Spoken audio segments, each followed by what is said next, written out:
한국의 이재명 대통령이 전격 나토 회의에 참석하지 않기로 했다고 발표했습니다.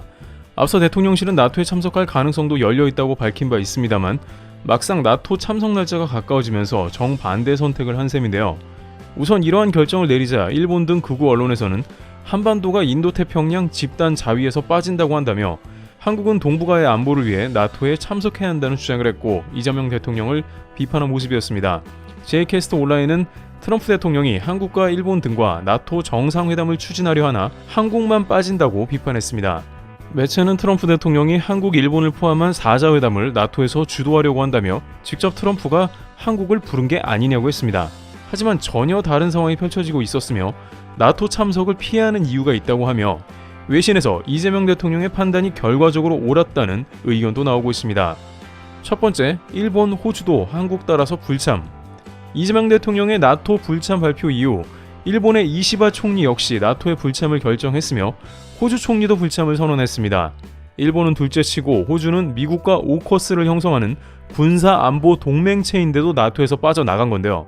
심지어 일본 요미우리 신문 등에 따르면 이시바 총리는 이재명 대통령 불참을 참고한 것 같다고도 했습니다. 가장 큰 이유로는 현재 중동 상황이 매우 불확실해 참여할 이유가 전혀 없다는 것입니다. 지금 나토 회의에 참여해 트럼프 대통령 근처에 가봤자 방위비 증액 요구와 더불어 트럼프 칭찬이나 해주다 와야 합니다.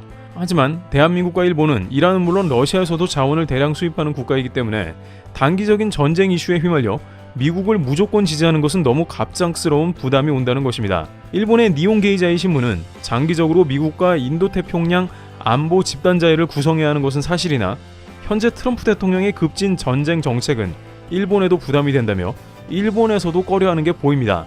당장 호르무즈 해협 봉쇄나 여러가지 상황이 동북아에는 상당한 경제 리스크로 다가올 수 있습니다.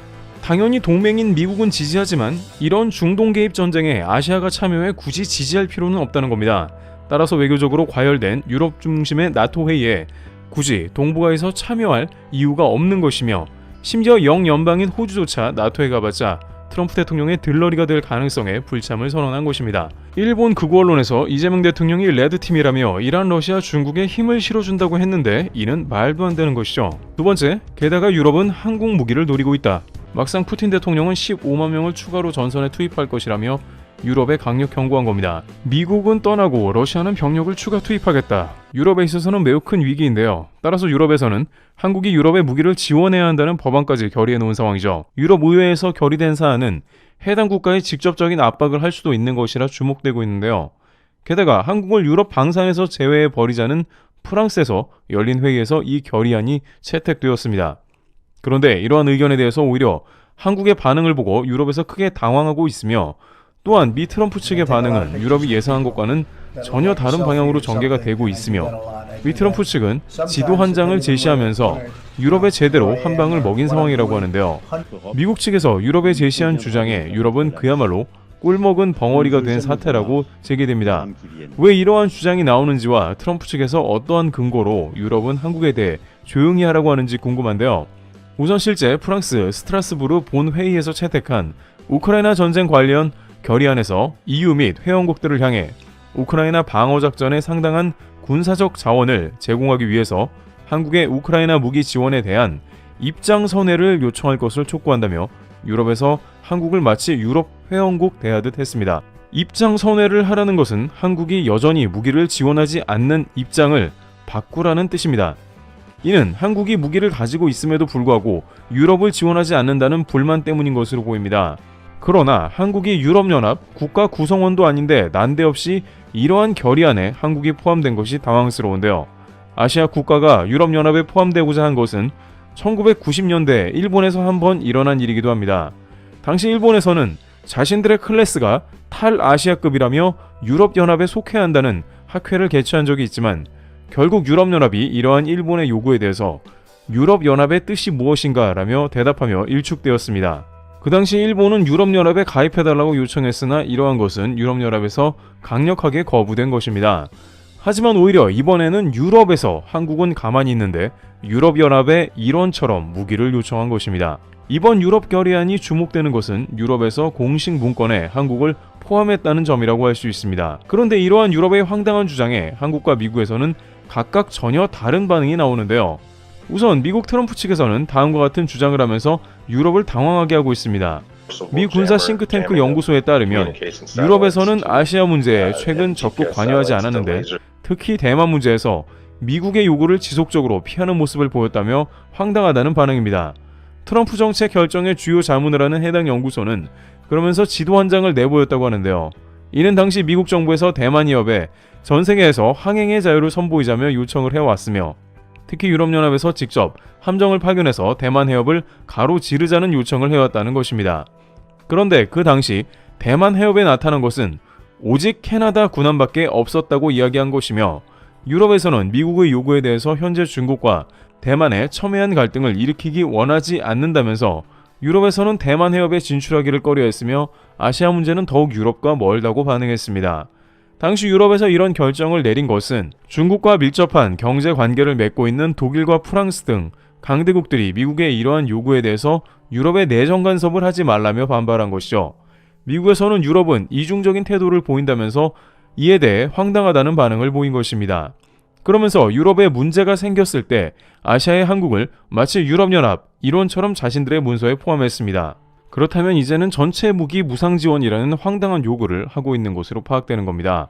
하지만 한국에서는 오늘도 중국과 러시아 군용기가 카디지를 침범하는 등 최악의 상황이 연출됩니다. 중국 러시아 공군은 연합훈련으로 한국 주변을 날아다니는 일종의 시위를 한 것으로 파악됩니다. 이런 국가에서 자국을 지키기도 타이트한데 공짜로 유럽연합에 무기를 달라며 결의안을 한 것인데요. 한국에서는 당연히 이러한 유럽의 반응에 대해서 싸늘하게 나올 수밖에 없다는 의견이 나옵니다. 지금까지 한국은 중국, 러시아, 북한, 일본 등 열강에 둘러싸여 매우 치열한 역사를 보내왔습니다. 그 가운데 한국은 군사 대국이 된다는 방향보다는 주변국의 전쟁 억지력을 위해 부단히 노력한 것인데 주변국들이 전세계 군사순위 5위 안에 들어있거나 핵무기를 가지고 있는 등 군사 강국이다 보니 한국은 저절로 국방력이 상승했으며 최근 수년간은 군수물자 수출도 세계 10위권에 들어간 것입니다. 따라서 유럽 측에서는 이러한 분위기를 다 알고 있다가 결정적 순간에 한국의 지원을 요청한 것으로 보입니다. 우선 한국의 누리꾼들은 이러한 유럽의 요청에 대해 다소 황당하다는 반응을 보이고 있습니다. 우크라이나는 자국이 쑥대밭이니 그럴 수는 있지만 나토 회원국들은 선을 넘었다는 지적입니다. 한국의 무기는 전적으로 유상으로 지원되며 이는 한국이 돈 벌기 위함만은 절대 아닙니다. 한국은 휴전 국가이며 방산으로 벌어들인 돈은 대부분 한국 무기 생산을 위해 재투자됩니다. 한국은 잠수함, 스텔스 전투기, 항모 등 앞으로 첩첩산중 해결해야 할 과제도 많이 있기에 다른 나라와는 달리 천문학적 금액을 방산에 사용하는 시점에 결단하라는 건 넌센스입니다. 그럼에도 불구하고 이 모든 것을 깨고 우크라이나에 무기를 지원한다면 한국은 앞으로 최악의 지정학적 위치에서 러시아와 중국, 북한 등 더욱 거칠어진 상대의 도발과 위협을 지속적으로 감내해야 하는 것입니다. 게다가 러시아가 영토 분쟁을 겪고 있는 일본에 하는 것을 보면 이들이 매우 행동을 앞세움을 알 수 있습니다. 러시아가 한국의 군 위협을 아예 안 한 것은 아니지만 일본처럼 위협한 경우는 많지 않았는데 앞으로 중국과 같이 카디즈 침범 등을 밥 먹듯 할 수 있고 괜히 사이만 안 좋아지는 것입니다. 상황이 이러하자 그렇다면 유럽에서는 어떻게든 한국 무기를 빨리 사오자는 말도 나오는데요. 결국 이것이 현재 유럽의 방산의 현실이며 자체적으로 아무것도 할 수 없고 미국의 도움만 바라는 상태인데요. 그러다 보니 일각에서는 차라리 방어보다 러시아를 광범위하게 공격하는 게 러시아 공격을 멈칫하게 하는 것이라면서 공격 무기를 수급받기 위해서 가능한 국가를 물색하는 것이 좋다는 의견이 나오고 있습니다. 그 와중에 단연 많이 언급되는 것은 대한민국으로 한국의 방산이 도입되길 희망하는 것으로 보입니다. 실제 나토에서는 한국이 이번 러시아와의 갈등 직후에 살상 무기를 우크라이나에 보낼 수 있다는 발언이 나오자 쌍수를 들고 환영하며 한국의 무기가 어떤 형태라도 무슨 무기라도 도입되길 바란다는 의견을 제기했습니다. 그러나 이러한 발언이 나오자 한국에서는 다소 싸늘한 의견이 등장하고 있는데요. 일부 누리꾼들은 무기도 없는 유럽에서 한국 유수의 대기업들이 무기를 팔고자 유로 사토리에 전시를 했는데 G7 및 강대국들이 애써 한국을 무시하면서 유럽 영내에서 해결하자는 분위기가 역력했는데 막상 유럽 내부에서는 방공 미사일조차 없어서 발만 동동 구르며 이제와 한국을 찾고 있다는 것입니다. 한국도 자국 방어를 할 물량을 1차적으로 폴란드나 유럽에 보낸 것이지 여유가 있는 상황이 아닌 것입니다. 애초에 한국이 여러 가지 제안을 했을 때 다양한 국가에서 한국 방산을 들였다면 지금 이런 상황에 좀 달랐을 것이죠.